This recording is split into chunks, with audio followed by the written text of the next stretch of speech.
Good day, math buddies! For this video, we will be learning all about mathematics. So just buckle up, relax, and all together, let's learn in an interesting and exciting way. Today's video, let us be guided with this objective. Solve quadratic equation by completing the square. In our previous video, we named 4 methods used in solving quadratic equation. These are by extracting square roots, by factoring, by completing the square, and by using a quadratic formula. But for this video, we will be focusing on how to solve quadratic equation by completing the square. But before that, let us try to have a short review. Express the following perfect square trinomial as a square of a binomial. X squared plus 4x plus 4. Do you have any idea what would be the square of a binomial of this perfect square trinomial? Very good. Quantity x plus 2 squared. How about x squared minus 6x plus 9? Correct. That is quantity x minus 3 squared. Let's try x squared plus 3x plus 9 fourths. What do you think would be the answer? Very good. That is quantity x plus 3 halves squared. Let us try x squared plus 5x plus 25 over 4. Alright, that is quantity x plus 5 halves squared. And x squared plus 8x plus 16. Alright, that is quantity x plus 4 squared. This time, let us complete the expression. Let us add a third term to make it a perfect square trinomial. X squared plus 4x plus. What do you think would be the third term? Correct, that would be 4. How about this one? X squared plus 10x plus. Very good, that is 25. How about this expression? X squared plus 7x plus. Very good, that would be 49 over 4. X squared plus 12x plus. Correct, that would be 36. And x squared plus 13x plus. What do you think would be the third term? Very good, that would be 169 over 4. This time, let us bear in our mind this concept. Roots and solutions of a non-factorable quadratic equations can be solved by completing the square. So in this case, it would be very essential for us to keep this in mind, that all quadratic equations can be solved using completing the square. So these are the steps. First, divide both sides of the equation by a, then simplify. Second, write the equation such that the terms with variables are on the left side of the equation and the constant term is on the right side. Third, add the square of 1/2 of the coefficient x on both sides of the resulting equation. Let's be reminded of this. The left side of the equation becomes a perfect square trinomial. The fourth step would be express the perfect square trinomial on the left side of the equation as a square of a binomial. Next, solve the resulting quadratic equation by extracting square root. And solve the resulting linear equation. Now, let us have our first example. Let us solve 2x squared plus 12x plus 18 equals 0 by completing the square. So what would be its solution? First is divide both sides of the equation by a and simplify. Our equation is 2x squared plus 12x plus 16 equals 0. And our a is equal to 2. So we need to divide both sides of the equation by 2. Simplify. 2x squared divided by 2 is x squared plus 12x divided by 2, that would be 6x. 16 divided by 2, that is 8. And of course, 0 divided by 2, the result is 0. Next is, write the equation such that the terms with variables are on the left side of the equation and the constant term on the right. In this case, the constant term is 8. Transpose it to the other side of our equation using subtraction property of equality. Subtract both sides by 8. Our simplified form is x squared plus 6x equals negative 8. Next is, add the square of 1/2 of the coefficient x on both sides of the equation.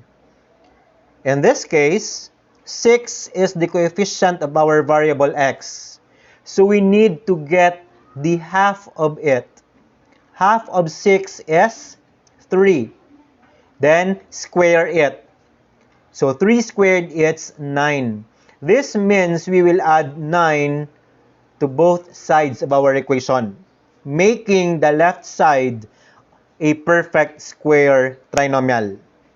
From this equation, let us express the perfect square trinomial as a square of a binomial. So x squared plus 6x plus 9 will be converted as quantity of x plus 3 squared equals 1. 1 is a result when we combine negative 8 and 9. Next is, extract square roots and simplify. So extract this one. It will lead us to x plus 3 is equal to positive negative 1. Then, simplify using subtraction property of equality. Subtract both sides by 3. X is equal to positive negative 1 minus 3. Then we will solve for the resulting linear equation. So separate positive and negative 1. So first equation is x is equal to 1 minus 3. Second is x is equal to negative 1 minus 3. Simplify, x is equal to 1 minus 3. The first solution is equal to negative 2. And simplifying x equals negative 1 minus 3, the second solution is negative 4.